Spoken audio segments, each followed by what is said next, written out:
Welcome back to the channel and the show. Ross Lee. Check out our Warrior Season 1 review here. Warrior Season 2. Gaz is the one who put us onto this show, so he kind of brought this to the table, and I actually completed it to both of our surprise. So don't say I don't let my co-hosts submit shows to the reviews here. So we did that, got it popped off. Definitely check out our Season 1 review. It was awesome. I think us and most people would say that Season 2 is probably the better season. They upped the ante in several different ways. It's pretty extreme. So we'll give you guys a little bit of a IMDb synopsis, and we are back from our hiatus. Clearly, we have a bunch more shows scheduled for you guys, so we're going to be back in full effect here. Gaz, let them know where to find you in the meantime. You can find us the PXM Twitter, which is at MoshNinja1. The PXM blog, which is, well, if you just Google planetxmedia.blogspot.com, that'll bring it up. And yeah, it's pretty much where you can find us. We do have another site which I'm working on for us, but yeah, that'll be up in up soon. And welcome back, folks. And if you have any suggestions or recommendations for other martial arts shows, drop them in the comments below, and we'll get on to them. Warrior seems to be the one that everybody is sleeping on. A lot of people are focused on Cobra Kai. I wanted to bring this to the table to show an alternative show, something that is much more R-rated, adult-orientated, and in my opinion has far better martial arts skills on display, both with guest appearances from fighters and the cast themselves. And the setting is fantastic too. Yeah, I'd agree, although I've never seen Cobra Kai. It's okay. I have no reason to now that I've watched Warrior. We'll cover what's next for Warrior at the end of the review. I don't remember if I read the summary last time, but we'll run it again. During the Tong Wars in the late 1800s, Assam, a martial arts prodigy from China, immigrates to San Francisco and becomes a hatchet man for the most powerful Tong in Chinatown. So let's get the episode guide. And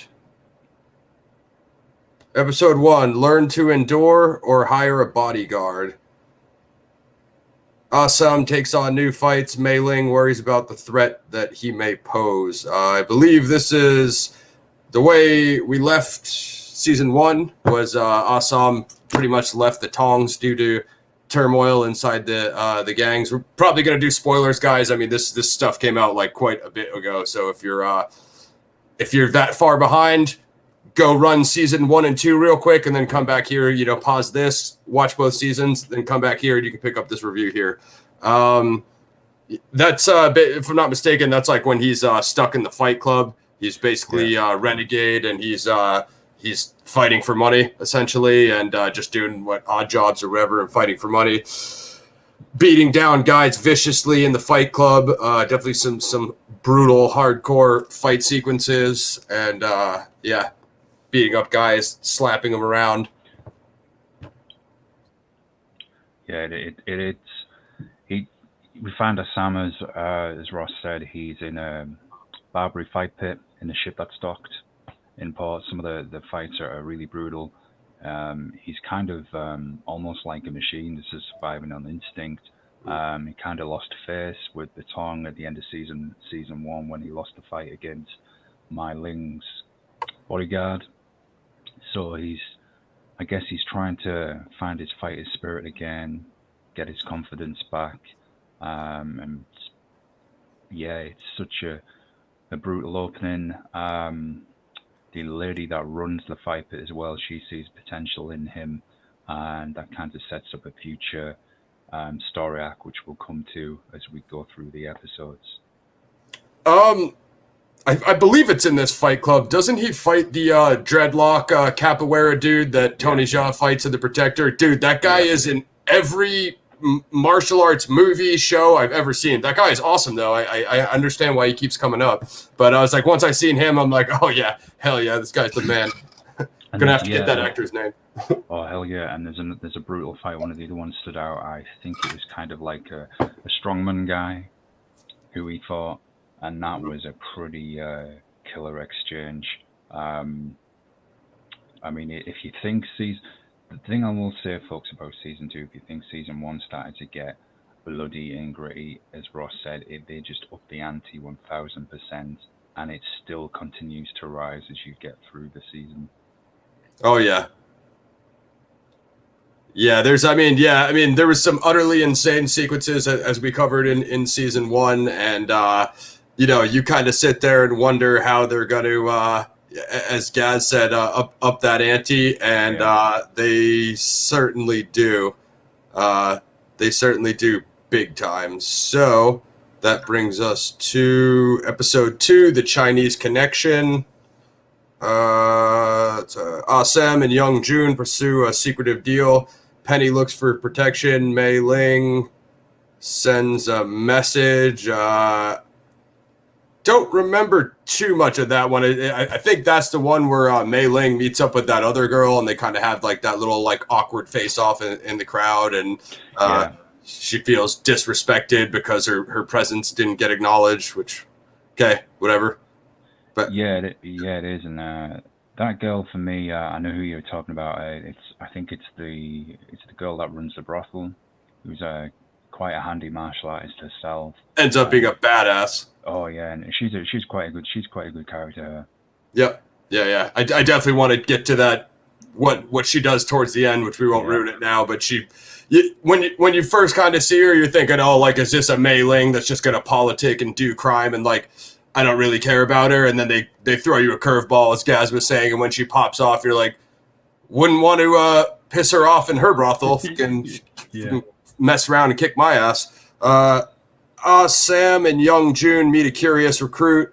Chow and Mei Ling both have encounters with Zing. That new recruit is pretty badass. His style, I think, is either like Wushu or Wing Chun, one of those, if I'm not mistaken. And he's tough. He smashes some fools throughout his. He's kind of like a new awesome style character, like a fresh immigrant from China, doesn't really know much about the Western culture, and comes in kicking ass. He is definitely a good character. Does some solid butt kicking. And that's the thing I want to emphasize as well on this season. We see a lot of different fighting styles, both with the Tongs, with the Irish gangs as well, bare knuckle boxing. I am, for those who are with keen ears, dropping a reference to one of my other favorite characters in the show there, when I said the leader of the Irish gang, Mercury. Yeah, he's amazing. And a great actor as well, not just a badass fighter. Like, his character is all around well-rounded. Like, you could see, like, he the whole Irish versus the Chinese thing, which would be very relevant now because of what's going on in America. I'm not sure if there's a problem where racism isn't a hot topic in America, but you could very see, like, the 1800s parallels to what's going on now. You figure, like, oh, we're not going to be able to relate to back then because it's 200 years ago, and you find, like, it's the exact same problem now. Well, this is what is excellent about this show, and this is why I've just talked to you about it since 2016, 2015. Literally, folks, anyone who knows me, any guys at PXM, PXR, this is all Gaz is on about: warrior, warrior, warrior, warrior.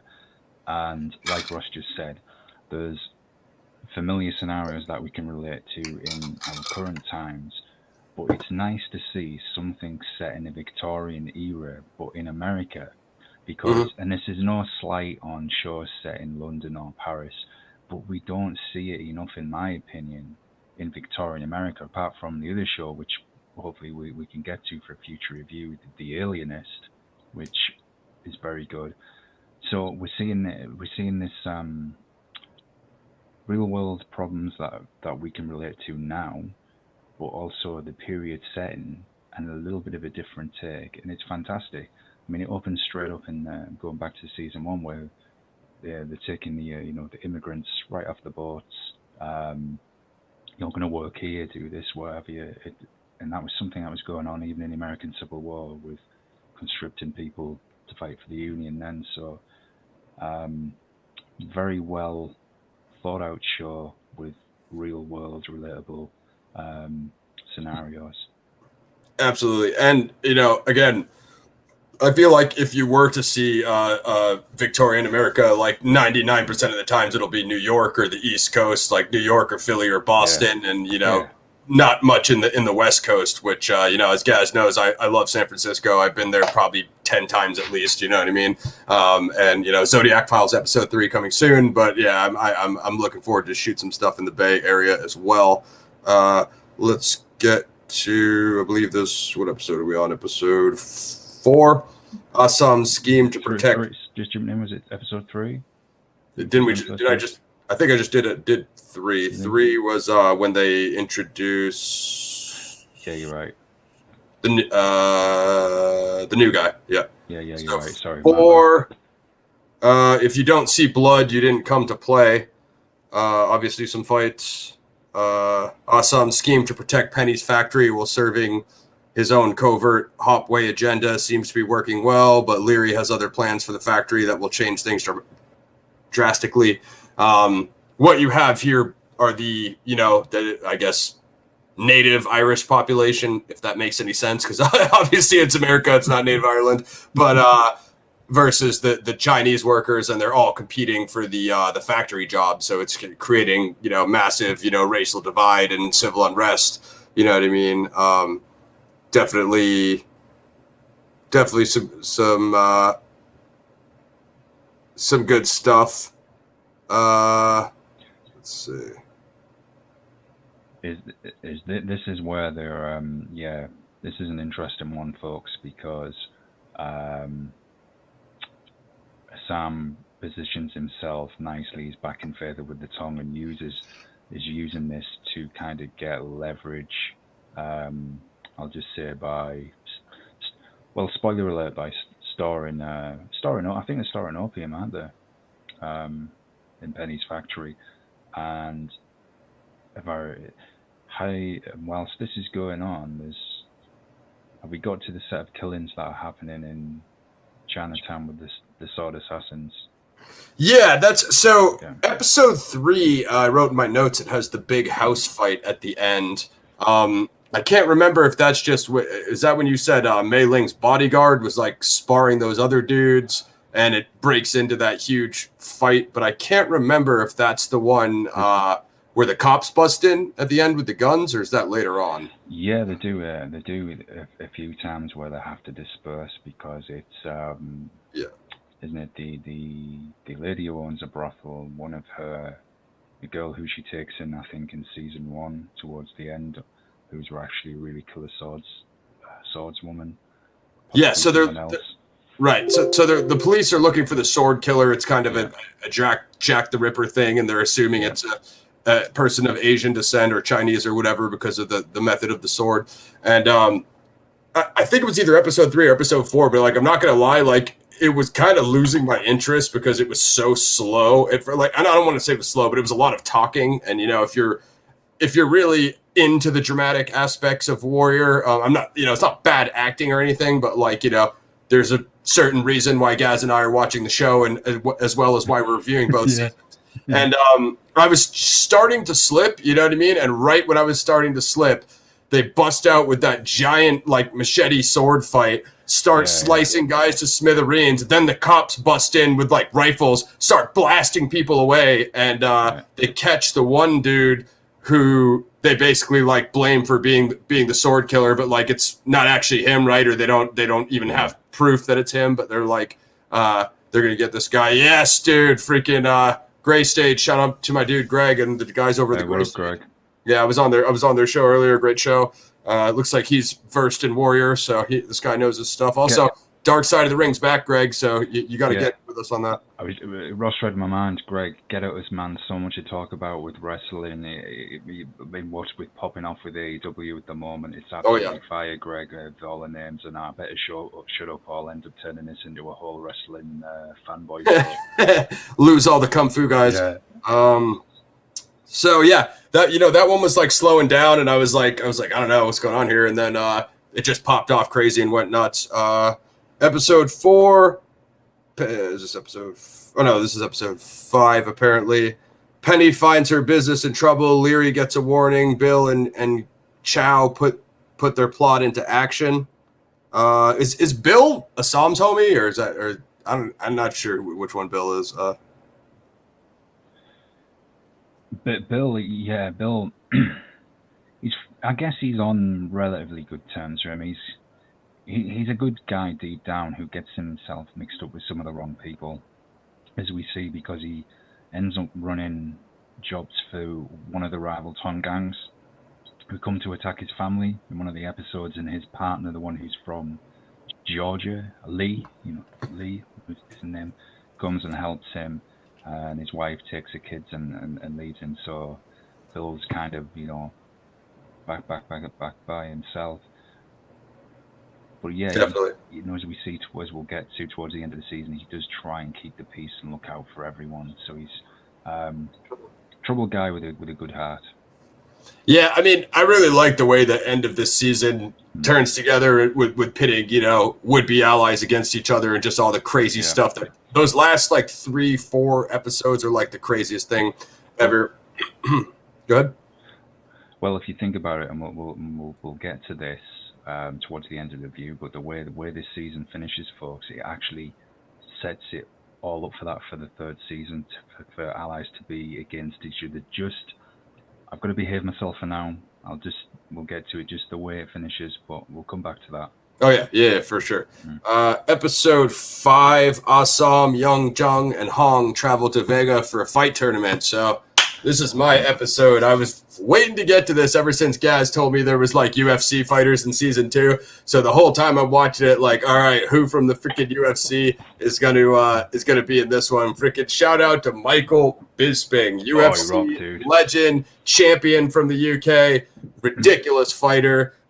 He's now a UFC commentator. You guys know that I watch a lot of UFC and MMA, and it's freaking, this tournament is nuts. So him and Assam getting a little dust up at the bar or whatever. I forget why they're talking crap to each other. And it's he's like, when I see you in there, I'm going to smoke you, blah, blah, blah, blah. So the tournament pops off. Bisping, yeah, dude, sorry if these are spoilers for you, Greg, but if you watch UFC, you're going to want to get on this season. Greg, you've got to get on this show. I was saying to Ross, everybody's talking about Cobra Kai. No disrespect to Cobra Kai. And everyone's talking about, this is the real martial arts show, Warrior. Get on it, man. Skip it all together. That's what I did. As soon as Gaz told me Warrior, I just went straight there. And then, you know what I mean? I'm a bit of an R-rated guy, as you guys know. So the tournament pops off. Bisping blazes through the first 3 guys, just freaking toasting him, you know what I mean? Shirt off. Now, Bisping's a retired UFC fighter, guys. He's not active, but he's still incredible. I mean, he's a champion, so I mean, you can, that speaks for itself, right? Yeah. But he torches the first 3 guys, and the whole time, every time he finishes a guy, they pan to Assam. They're like, "What do you think, dude? Do you think you can take him?" And he's like, "Oh yeah, I got it." It's I can take him, and I'm thinking okay, first. I don't know, guys. I don't know how realistic this part is, because in real life, Bisping is way bigger than Assam. He fought at middleweight, which I think is 185. He's probably 190, 200 now. Assam's probably 170 soaking wet. So if Bisping hit him for real, he would probably light him up. But I'll let Gaz take it from there of how the tournament pans out, because obviously it's a show and that's not what happened. So, well, this is really interesting. I mean, I guess it is a bit of a side quest, if you like, side story, but it's good. It is. I agree. Sam travels down to Mexico with the lady who run the Barbary Fight Pit, and it becomes pretty evident early on that there's an agenda here. This whole town's run by this corrupt guy. He's kind of like the law. I am the law. Yeah. As soon as I saw, I remember when I saw this, and I texted Ross at the time. I was like, dude, Bisping's in this. Mm-hmm. Just when Sam and him were kind of facing off in the bar, I just thought, oh man, this is going to be fire. So it's kind of like an underground fighting tournament in Mexico. This guy recruits fighters from around the world to take place, all the different fighting styles in there. Yep. Bisping, man, awesome. Sam's fights in here, awesome too. But there's even further developments and a twist on this. The guy who's running it, we find out, just has, spoilers alert folks, has a connection to the lady who owned the Barbary fight pit, and there's a pretty brutal quick exchange at a dinner table. Well, let's do the fights first, and then we'll come to that. Well, the fights, I mean, Sam's showing very much like kind of Bruce Lee's kind of style.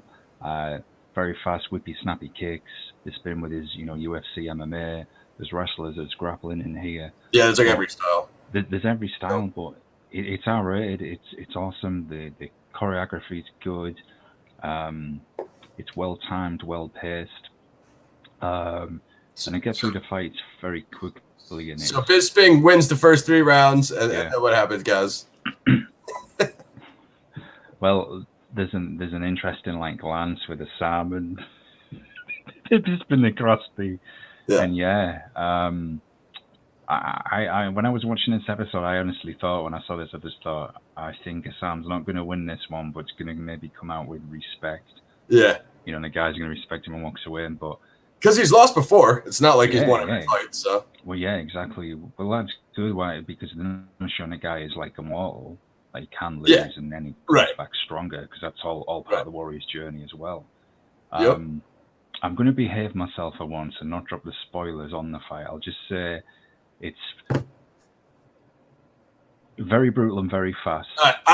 Since I already gave away that Bisping won the first 3, I'm going to say it. So Bisping utterly, I think it's fights to the death, right? Isn't he? Yeah. It's like a blood sport, or what do you call that? Like a Enter the Dragon, death. Yeah, like a death match, and then dude, that whole brought basically, and this. We get the first tease here. Now I'm starting to get hyper now because this show's awesome. We get the first tease of how the second half of Warrior is going to be for the rest of the season, because a whole brawler erupts, and it's to the death. There's just fights everywhere. You've got as Ross mentioned earlier, the new guy who's joined Osama and Osama's Tong, the Tong gang. Fighting everywhere. There's just fights everywhere. Yeah, he's smoking guys. It's mass brawl, and it's literally survive and think you're in this hellhole of a town controlled by this guy who's pretty much the law, and it's how the hell are you going to get out of here? Yeah, Chinatown. It's like every day in Chinatown is Enter the Dragon or something. But okay, so Bisping's choking guys out, snapping their necks, stomping them out, killing them, right? Assam comes in here, spoiler alert, you can pause or fast forward if you haven't seen it. Freaking throws, I think, a kick or a knee, goes off his hand breakdance style, and just smashes him in one hit, completely ices him, and then I think essentially wins the tournament, or he wins that day, which warrants him with the tyrant guy who's running in control of the town, invites him and the lady to dinner. So they accept it. I'm just going to spoiler this one too, guys. I don't care. I know. I pretty much have just done it as well. Yeah. You walked us all the way to the threshold, so I'm just going to open the door for everybody. So friggin' Greg's cool with it, and he's the one tuned in live, guys. So sorry. So they're sitting there talking, and he has this vintage antique pistol. The tyrant guy. I forgot that character's name, guys. We have to get my man Jin on here to correct me. He's the review master, my dude from Canada. Get me more reviews. Check him out on YouTube. Yeah, shout out to Jin. Yeah, he's a cool dude. So she's like, hey, and I got to be honest with the foreshadowing. I mean, come on, it was super predictable. You knew it was going to happen. It was nicely executed. Not a bad scene. Just because it's predictable, it doesn't make it bad. But like Gaz said, the way they tie the twist together, though, super fresh. So she's like, hey, can I see your pistol? She wears the round around her necklace, right? She has a necklace, and the pendant is a live round for one of their old bolt action pistols, or I'm being the weapons expert, I should know that, but I'm sorry I don't. And she's like, hey, can I see that thing? And he's like, yeah, sure, dude's freaking bragging about it, pass it around. He gives it to his security guard, whatever, his bodyguard, and the dude takes out all the rounds. They give it to her. She's like, talking about it, blah, blah, blah, buttering him up. I mean, you could pretty much see where it's going. And she starts telling the story of like when she was like a girl, her family was like kicked off her land or whatever. And they killed them, didn't they? And that guy is like the dude who killed her parents, which is like, you obviously don't know that till it builds up in that moment. She pulls the round off her necklace, loads it in the chamber, and pops the guy right at the dinner table in front of everybody. I think Sam, but he faces off with like the bodyguard dude. I think smokes him, but stabs him with a fork or something. I don't remember, something crazy. Ridiculous episode from start to fucking finish. That episode was awesome. Like the Fight Club, that dinner sequence, and like that's what's so awesome about Warrior. Then they're just like, okay, whatever, let's bounce, and it goes on to the next episode, and you're thinking to yourself like, dude, what the hell? Like, if that's the middle of the season, what's going to happen next, Exactly, and it felt like there's two things. It kind of is like, in season 1, there's an episode where I guess where it's a bit of a Wild West setting where Sam goes to stay in this, this house to keep a low profile and has a pretty killer fight. It's kind of like that episode, but as we've said, with the ante upped up 2,000%. And what's good is the end of this episode, I feel sorry for Sam because he has a connection with I'm sorry, I've forgotten the name for Jane. I'm sure you'll get to us with these names. The girl who ran the Barbary fight pit, the one who's just killed the corrupt Mr. Tyrant, as Ross said. Yeah. Well, her and Sam become lovers, and they've got a good connection. And it's I feel sorry for him inside because he's going to go back to Chinatown, and it felt like it was like a chance he had to be happy to be away from all of that. But he's not going to stay there. I agree. He's going to go back to Chinatown. But as we've said, it's like they're laying the foundations for the latter half of the season, like wetting our tongues, and we're like, oh man, this was awesome. And it just gets upped more and more and more, and especially as we get towards the end. But again, we'll get there. I'm going to be here for now. Yeah, which their relationship was slightly predictable as well. I mean, you can kind of see it coming, but again, not necessarily a bad thing. Let's see. I know Leary had beat up a couple guys at the Fight Club. It was funny when that girl came with her boyfriend, and that guy was like, "We should get out of here. This is pretty hardcore." And Leary was like, "You should get out of here, dude." And he just stole her girlfriend. Leary's the goat, dude. But man, sorry I called him McCreary. It's Leary. It's been mad long since I've seen this, folks. But, yet you remember the episodes better than me, which is pathetic. but because it's been my favorite show. I mean, literally, I've been walking around chatting about it for like all the time. I've kind of been like their unofficial PR agent in a way. But Leary and Sam, my favorite characters in the whole show. And Leary, is bit of I guess he's one of the villains. He's not the worst of the villains in my opinion, but underneath all of that, he still shows that he's got a heart. There's still a tender side to him. But because the guy's such a good actor, it's not only his fight scenes, but man, it just shows when you've got a good villain, if you like, in a show that is such a good character that even though you're not supposed to root for them, I guess, but you still find yourself doing so. Because for sure. Yeah. The parts played so well. Yeah, it's the whole, Shakespearean thing of blending good and evil, and Gaz said, I guess he's pitched as the villain because it's told through the perspective of the Chinese immigrants. So yeah, you have the whole white colonizer thing. But as Greg just said, gotta have a good villain. Every story is based on the villain. He-Man and Skeletor, Vader and Luke. So like if you ever have a time where there's a less interesting or less powerful villain, you're not watching it because you know the good guy. Let's take Rey or any other. I was just going to say Disney Star Wars. 13 action movie that they've made in the last 20 years. Marvel, there's a great example of Marvel. You know they're not going to have any trouble with the villains because they're going to God mode through the whole movie and completely get to the end and probably get an upgrade for the sequel. So you don't ever. It's not like you ever don't know how a Marvel movie is going to end. And when Thanos won in part 1 of Infinity War, it basically caused mass chaos because people couldn't handle the concept of a villain winning. That's what's so cool about Leary winning his fights. And I guess Han in Enter the Dragon was kind of weak, but he was fighting Bruce Lee, so Bruce Lee kind of made everybody look weak. But even when when Leary comes into the factory in one of the earlier episodes and is fighting with Assam's tongue in there, and he does a Superman punch, and then him and Assam have a little dance off, and that kind of sets up what we know is going to come later in the season. Yep. That was awesome. I like the way that was done. It's just nice seeing something like we said, that set in this period setting that's showing you some of these brutal like street fights and interactions. I mean, me and Ross have talked about this kind of stuff so much over the years, like things that were happening in like 1930s Shanghai, for example.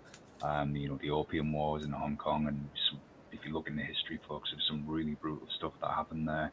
And we've always been saying, I know they did Peaky Blinders, but oh man, we need to show like something like the set, and hey, we got Warriors, so like, yay. I love Peaky Blinders. We're definitely doing the new season of that. That show's freaking ridiculous. Obviously, you guys should know by now I'm a ridiculous Tom Hardy fanboy, but everybody is good in that. Cillian Murphy and every other actor as well. What was I just thinking? So this is episode 7. In my opinion, things really start to turn up here. Changes afoot for the Hop Y after Father June, Assam, and Young Jun face off. Atoy decides that Nellie may be the answer to her problems and takes matters at a sadistic rival brothel, into her own hands. Leary is urged by both Buckley and Sophie to utilize his political influence. Just as heroics are trumpeted, Bill is faced with another swordsman murder. A fatal clash unfolds at the Blake household. That Blake household scene is pretty freaking brutal. I mean, you think for like a couple women and a guy who's not one of the fighters in the show, but it kind of captures that violent late turn of the century violence as Gaz was saying. I mean, you're talking about a time of Jack the Ripper and a time that is just known for extremely even Ripper Street. Gaz, I think you might have put me onto that back in the day. A very brutal, violent, period in both American and European history, and Asian as well, because it all is mixed together here in San Francisco. Well, that's the thing, because we usually with a lot of, and this isn't knocking the acting ability or all of those movies or shows that suck, because they don't. But we usually see more of the kind of, I guess, politics and aristocratic squabbles, over the tables, etc., and showing you all the nice, pretty dresses, lords having afternoon tea and all of that stuff. It's only recently we've started to see the other side of that period where it's incredibly brutal. This is what I think is gripping. It's like, here's another modern day parallel. Like when everybody thinks of Paris now, there's this romanticized image. Paris, one of the most beautiful cities in the world, but the other side of Paris, it's actually very dangerous and not beautiful at all. So the French Revolution, probably right around. I mean, hell, Savate, developed by the French sailors and was practiced on the streets with all of the street fighting and street gangs there, right out of that era in the 1800s. So there we go. Good. I was just going to say, so back on to episode 7, because I'm getting us off topic. I think we are on to 8 now, which is where things really start to turn up. So basically, we've given a lot of spoilers, as it were. Something happens in the last episode. Basically, you could say a main character is no longer with us, which is a pretty obvious spoiler. Yeah. But as a result, as we said earlier, when they were, they blamed that one dude for the sword, killings, and then another sword killing happens after that. So so Bill is the chief of police, right? And then I forget the name of that other dude that he was mentoring. He's a really Lee. Is it Lee? He was like he was like an outlaw from another state, right? And then he went to SF. And he's the guy who's from, as I said, I think he's from Georgia.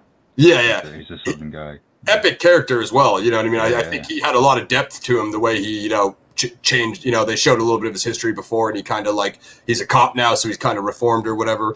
In search of a killer, the police shut down Chinatown. Buckley steps into a new role.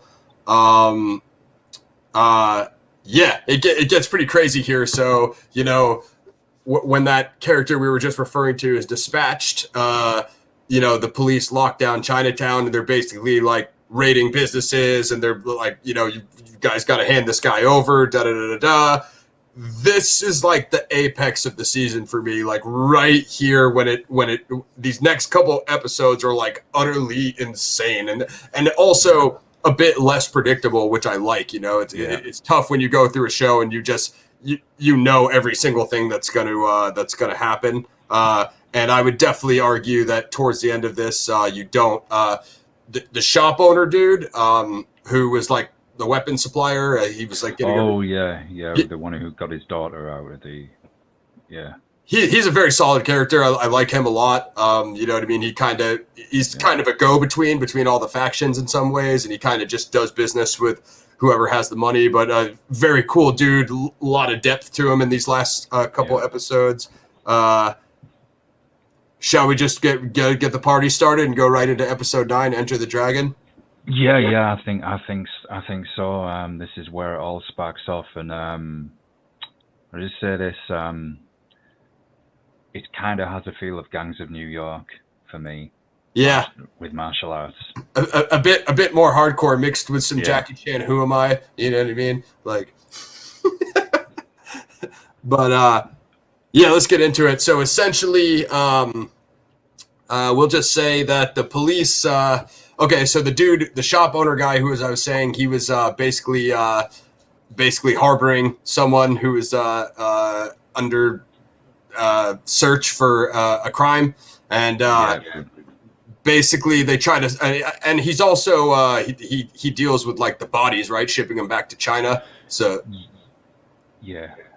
So the plan was to basically throw this guy in one of the coffins and ship him back to China with the bodies to get him out of there. So when they go to, which is like, that part's a little bit predictable because that ain't happening. You know what I mean? Yeah, and sadly, I mean, this is what really does spark it all off, isn't it? So, spoiler alert, the police find that dude and they arrest him. They put him in the carriage. I don't know what they called the the paddy wagon. I don't know what they called that back then, but they throw him in the police carriage.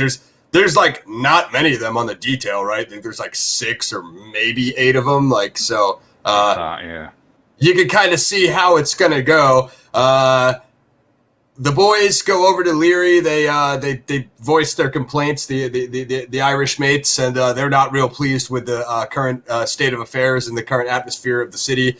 So they decide to start a riot and beat up all the cops, which you don't see very often nowadays, but probably was much more common back then. Ridiculous scene, like those, you know what I mean? Like, I was just like, damn, I was like, it was so chaotic. I was just like, what the heck is going to happen here, bro? This is nuts. Like, freaking, like, I don't even know. Like, and the whole time, Bill has kind of been fighting with that other dude that he mentored, and that dude has like been borderline quitting throughout the last few episodes because he still thinks like Bill is like corrupt or whatever. And I mean, they kind of walk the line on that. Like, I don't know if they've actually shown any direct proof that Bill is corrupt or whatever. He's kind of just greased the wheels that he's needed to get things done, right? Yeah. He's just been letting things slide. He's been working for the various tongues, and then there was that one. I think it was the tongues who believed were descended from the Mongols, I think, and they kind of. I think the leader blackmails him and kind of has him under his thumb for a while. And as I mentioned earlier, they end up attacking his family home, and Lee helps him. And sadly, that was nuts. His wife and the kids leave because of Bill's involvement. But it's also... It's a crazy scene. Yeah, and it's also basically so he's got some extra money to provide from it for his family. I'm not like justifying any ill actions he had, but it's it's basically he's trying to survive in this place where the Yeah. real power the gangs. They're the ones who are really in control of the tongues. Yeah, absolutely. So, as you guys can imagine, where I left you at that riot, because there's only like 5 cops to like maybe 1,000 angry Irishmen. They beat the crap out of the cops. They don't really like flat out kill them, but beat them within a couple inches of their lives. Then they break the prisoner out of the prison vehicle mobile, and basically right there in the riot, I think they string him up on the rope, right, Hang him. and hang him. Yeah. The governor's wife's sister, who's been on and off with Leary, she kind of goes up, she kind of shows up, and she's like, "Hey, what the heck are you guys doing? This is wrong." Blah blah blah. And she tries to stop it, but like the riot is so violent that she basically like gets knocked down and almost gets stomped out. So Leary sees her, kind of like saves her because whatever they're dating. To use that word, Lucy. You guys can figure that part on your own when you watch the show. You're doing a bit of sparring. Exactly. Good word. He brings her into the bar to keep her safe, and he kind of goes back outside to. A few times he's like trying to talk the riot down, but like at this point it's essentially out of control. The riot works its way down to Chinatown, where they just start like attacking the Chinese vendors and hitting people, killing people, all kinds of crazy stuff. I forget. Are Mei Ling's crew, are they different than the Tongs? It's two different. It's two different factions because you've got all the rival. The Hotway is Assam's faction. Yeah. Mei Ling, spoiler alert, who's Assam's sister, actually, folks. Yeah. As if hers is a rival Tong. There was the Mongolian, the Tong that I believe they were descended from the Mongolians, from the Mongols. I think they got wiped out. And then there's another one, I think, as well, like another minor one. But dude, what I love about this is when this riot, folks, spreads into Chinatown. Yeah, so it's just. I'm trying to recall the name of Assam's best bud, who is the son of the leader of the Hotway. He's the one who fights with the daggers. And he's young. He's young John. Young John, yeah. Well, Young John and Assam. Yeah. They're all in the street waiting for them. They've all got the suits on. The hatchets, was known as Hatchet Man. Yep. And what I loved is the way they shot this, where it panned back and you saw them waiting there, and then think of like soccer and hockey riots as well, just amped up. And man, it's just absolute chaos. And Bill, who we've just been talking about, the cop, and Lee, and I think maybe 3 of the cops are going into Chinatown to try and restore order when you've got these 2 gangs pretty much killing everyone and everything in sight, and you're just like, how is this going to happen? But the fights and martial arts on display here are awesome. You are right, Ross. Mei Ling's bodyguard does come and fight with Assam. Yeah, that's what I was going to say. So the rival Chinese gangs all unite because basically word gets to them that like, hey, this Irish, white people riot's coming in. They're just attacking basically random civilians on the street. They're not warriors or fighters or anything. And those guys are like, F that. And this is where you see one of them. I mean, this riot is even bigger than that riot in season 1, which was ridiculous. I mean, that was a ridiculous riot. This one is even more insane than that. All like we said, all the rival Chinese factions kind of unite with each other to really pop off. And I don't know. You can maybe say some of your highlight parts. Oh hell, man! The whole fight is nuts. Like this is insane. The choreography and the martial arts skills on display here are awesome. Insane. There's some really good exchanges, both from bare knuckle boxing, kung fu. It's all there. There's a scene which I'm sure Ross will have been very excited about. There's a scene here where it's kind of an ode to the famous nunchaka scene nunchuck scene from Enter the Dragon. Yeah, Sam's using the nunchucks in the street. Yeah, and that is such a good scene because basically the Irish gang, some members of the Irish riot at this point have just beat up a lot of civilians and some members of the various tongues, and it looks like they've got control of this area, or this part of the street, and people are like fearful what's going to happen. And Hassan calmly comes along, has his nunchucks with him, and this scene was fantastic. The choreography was great. Insane. Really brutally well done. Doesn't show him like dancing with the nunchucks, more like using them practically how they would be used to keep people off when they're coming towards you, not too much showboating. So this was a really, really good scene. There's so many, even Mei Ling's bodyguard, who I mentioned, he had some. Yeah, I want to do her saying too, but let's just stay on the riot for a little bit. So, so the new guy runs in and he does like a crazy like flying kick. He takes out like three dudes, ices them, super light work, and then obviously, so you were talking about Mei Ling's bodyguard. Yeah, I think he's like a wushu, it's a style like that too, either Wing Chun or wushu, smoking dudes, and then so Assam is like smashing a few fools. He gets the nunchucks. He just starts lighting guys up, and then he looks at like there's like mad people watching him, and he looks at his other guys. He's like, "Can I keep these?" It's some like hilarious. Like I think I'm gonna keep these. There's some like hilarious. I do want to say though, like as high energy and exhilarating and awesome as that was, as the guys are coming into him, and this is a criticism people have said about like Tony Jaa, The Protector, which is like probably my favorite movie. Like Gazzo's my top 3, if not my number 1 action kung fu film. Is like the guys do start walking into him a little bit slow, and like I have a traditional karate background. Gaz has a martial arts background. Like, dude, if I see a dude with nunchucks ice 20 guys, there's no way I'm gonna slowly walk up directly to his front where he can see me coming. Like, it's just not gonna happen. Now it's a riot, so. But this is why we're in one way it's kind of a double-edged sword with us, and I think other martial artists will relate to this. Whatever your discipline is, whether it's boxing, jiu-jitsu, MMA, whatever, is. We're the biggest fans of this stuff, but we're also the biggest critics, and we can see every scene. We can tell if someone's trained or not. If that would work, no, that wouldn't work. No, that's poor or whatever. And that does kind of get a bit video game-esque where they are running into it. I said, doing right, it's a dope scene, but a little bit too easy. I think that's why. And again, I'm not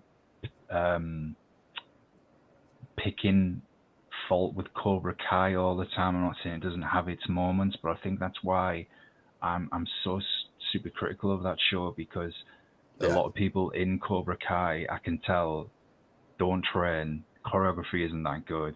I'm like, no way, that sucks, no.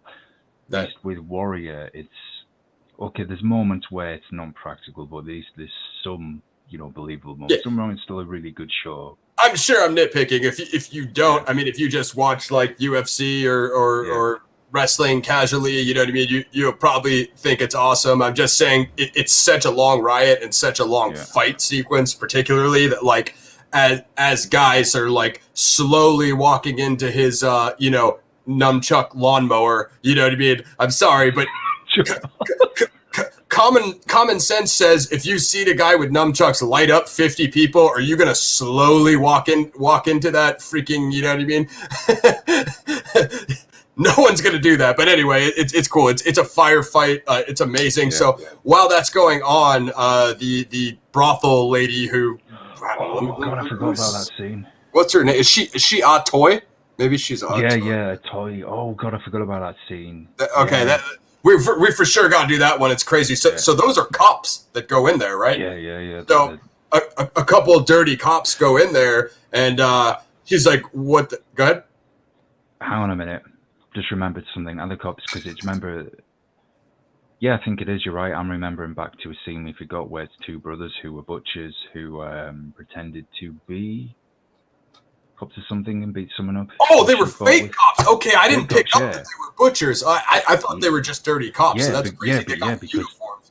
Yeah, because wasn't it's in one of the early episodes where somebody goes and hires them, I think the two like gritty butchers, and they come into the bar and they attack a toys lover, who's a woman, Mhm. and then Yes, they yes, yes, go yes, for a yes. toy, and I mean, That's yeah. So that's okay. So I yeah, didn't realize someone hired them to. I think it might have been Mei Ling because it said Mei Ling plays her hand against a toy. it's But kind anyway, of if it's not Mei Ling, I think it's the guy who's the kind of shady guy who's in the background who I feel's the real power. The beard and the glasses. I know this doesn't narrow it down very much because it's the Victorian era. That's like a common aesthetic, nah. isn't it? Sadly, I know who you're Yeah, talking about. yeah. The guy he walks with the cane. Yeah, I yeah, think yeah, he must yeah. have been a Civil War vet, taking a guess. Which he's advisor to the governor who Penny was married to. And he yeah, yeah, yeah, Yeah, yeah, yeah, yeah, yeah. And he becomes the new. yeah, Obviously, he becomes the new governor because he's like yeah. lieutenant governor or something like Yeah, that. because he's always meeting Mei Ling in the horse and carriage, and he's trying. He Yeah, defeats that her with guy's a peace douche. Oh my politics. god, I can't stand Yeah, that guy. Great actor, but oh my yeah, gosh, do I hate his character. So yeah, let's do that fight. So that the fake cops, whatever Butcher Brothers, come into Mei Ling's brothel. They basically barricade the door, but I think they're chopping their way through it, and dudes from the riot are coming in there. And so who is it? It was Mei Ling's bodyguard and that other huge guy, right? I forget. There was like two good. There was the big guy, and then there was someone else with him that was helping him, but I forgot which warrior that was. Either way, ridiculous fight because dudes are just keep rushing in there and they're just like smashing every fool that comes through there. That big guy is just like throwing guys through stuff and yeah. beating the bag out of them savagely, and then the other dude is like a decent fighter. Who's it? Atoy grabs a sword. Sorry, This yeah, the martial arts actress that Gaz and I referred to earlier. They're trying to strangle her. They end up trying to kill her on the stairs, and she finally gets a blade, dices them freaking savagely. She gets sliced on her shoulder, and they basically have to bring her upstairs and lay her down in the bed because she has such a bad wound. yeah. So She probably takes one of the most brutalist beatings actually in this episode. Come to think of it, definitely does. she's not in a good way, and she literally does fight for survival. And I liked her character. Amazing character. Yeah, She kind of came out of nowhere. She was a sleeper. I didn't. I mean, I thought like maybe she was trained, but you don't. That's what's so cool about this show is there are like a lot of characters, so that can be confusing. But when she pops off, I was like, damn, I was like all the way in on that fight. I was like, dude, she can have her own show. Quite frankly, as far as I'm concerned, that was freaking nuts. So yeah, amazing episode, ridiculous riot, incredible fights both on Asam's account and hers as well.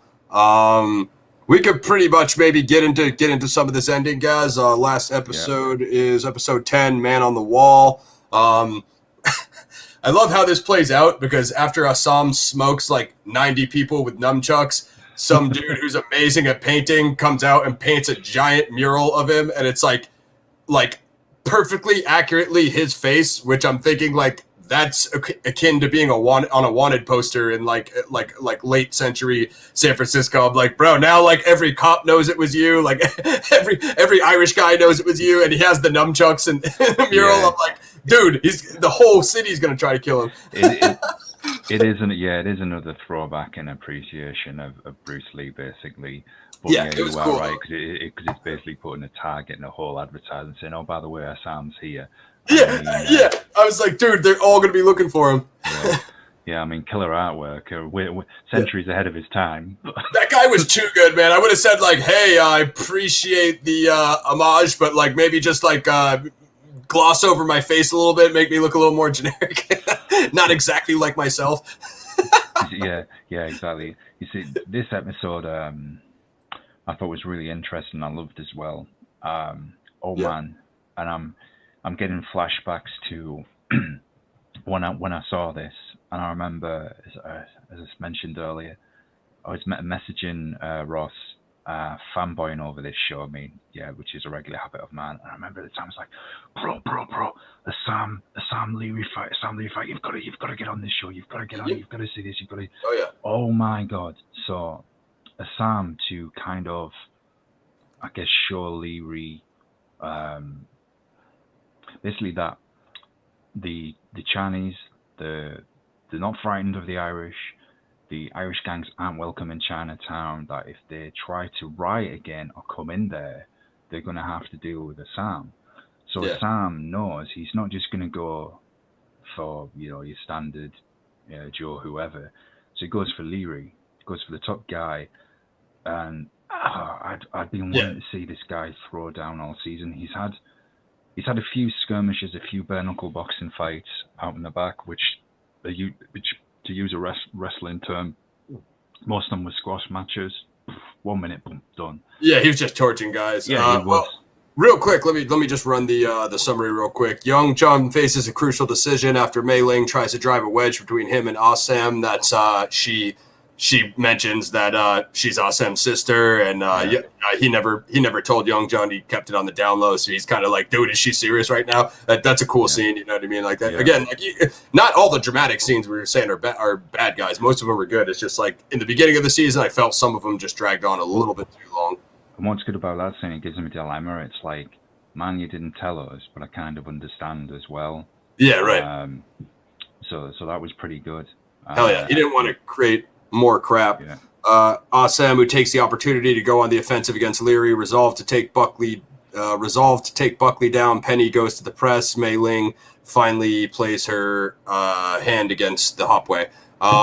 So Assam tells them to stay out of Chinatown, or they have to deal with him. He goes to the bar. Goddamn, what are they drinking, man? That stuff looked terrible, like cognac or whiskey or something. I was like, dude, I was about to puke. Friggin'. Yeah, man, it would have been strong stuff for two.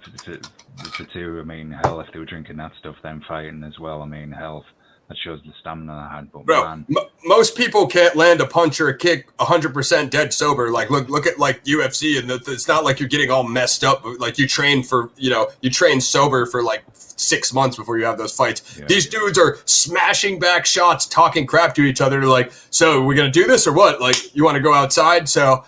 Friggin' square up, Assam versus Leary, Kung Fu versus Irish, bare knuckle boxer. Ridiculous fight. This was absolutely amazing. As I was saying earlier, when I was fanboying, I remember messaging Ross at the time, going all hyper about it, saying, "Bro, you've got to get on this. You've got to do this. You've got to do this at some point." You've got like that bare knuckle street boxing mixed with a bit of Queensbury boxing rules as well.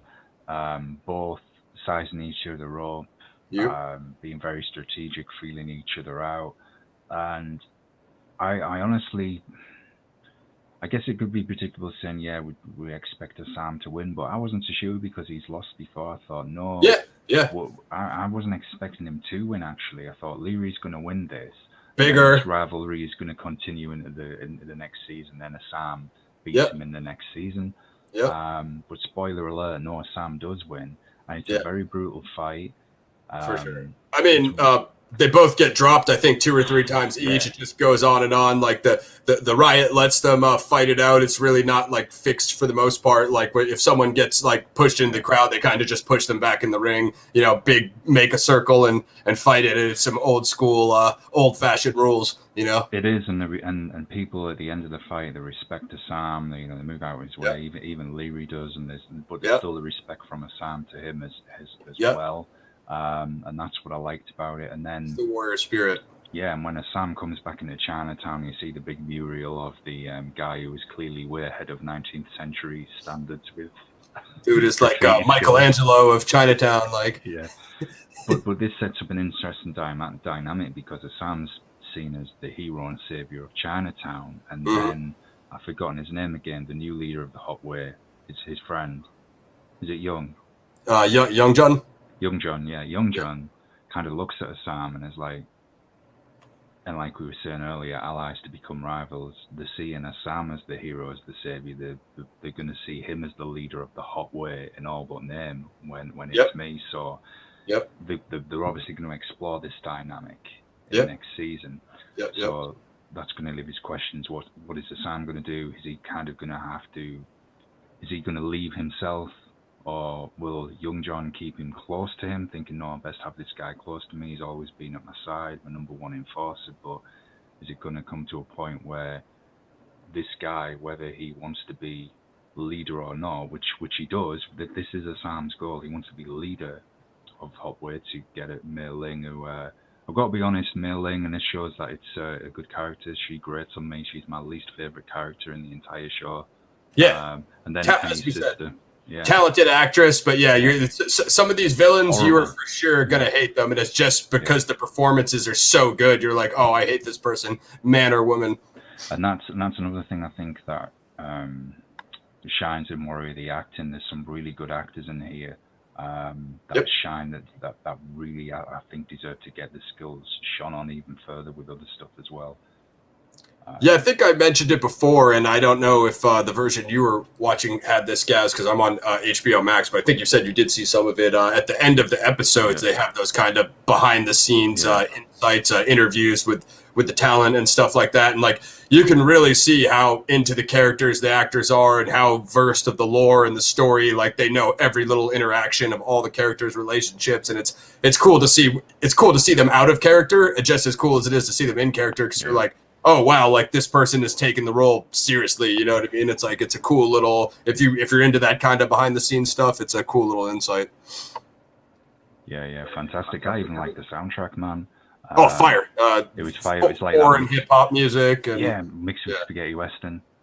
It's all over the place too, because it's like I think I heard Spanish, kind of like Mexican rap. I heard there's Asian hip hop. It's like definitely introduced. The music's great, the editing, the intro, the titles. Man, I think I gave it a 9 on season 1. I'd be hard pressed to go any lower than that on season 2, because season 2 is better. I'd probably like a 9.5 on this, maybe. This is for one, so I mean, you're going to be on the same page with scores. 9.5, I agree. 9.5. That's a rare. It is, isn't it? And it's rare for me not to be internally miserable either. It's only because Gaz brought this show to the show, guys. That's the only reason that it's never going to happen again. Maybe Warrior season 3. So we'll say for the future, Warrior season 3 has been renewed. I'm pumped. I definitely want to see it. Can't wait. It's going to be sick. Gads and I will need some other kung fu action to review, so maybe we'll do Enter the Badlands. You know what I mean? That's another one that we need to catch up on and get versed on. I have seen episode 1 of that, but I'll need to revisit and deep dive the seasons. Do you have anything else on Warrior season 2, guys? I just want to highly recommend it to you all. Definitely go peep it. It's absolute fire. It is one of the most underrated, slept on shows out there. If you want a more gritty, R-rated martial arts show, this is the one. This is the one to watch. Go to this. It needs the support because it was looking doubtful that they were going to get a season 3, and then they did, which I'm so thankful for. The acting is really good. The thing is with this, yes, me and Ross are watching it for the action. We're talking about the fights and everything, but it's actually got a decent story as well. The period setting and setting it in a different location works. That's a big sell. It's a very nicely balanced show, and it's nicely paced too. There's good characters, good villains. It's worth investing your time in. And a quick shout out to Greg. I'm in fanboy mode, martial arts wrestling. Greg, have you peeped Karate Combat? That's excellent. Full Contact Karate Fighting League. There's another one just quickly. If you'd like Warrior, you'll like that, folks. Definitely peep that.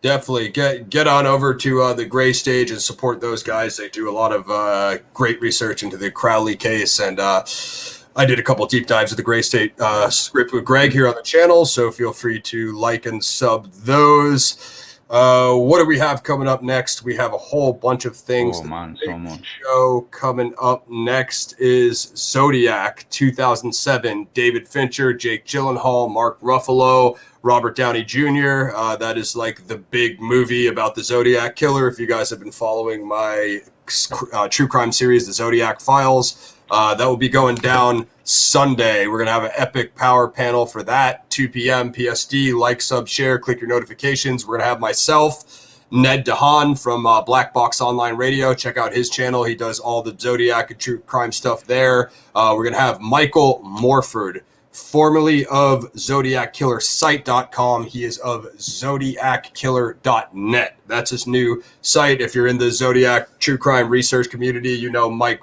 Morford as Morph. Make sure to follow him. He does multiple true crime podcasts. Zodiac Speaking is his one with Richard Grinnell. He does like 3 or 4 more. He also has a book on the Zodiac Killer. Morph is like one of the Zodiac experts. And we're also going to have my guy, Carl Carras, I believe his name is. He's ZodiacKmac.com, where he does the ciphers, the Halloween card.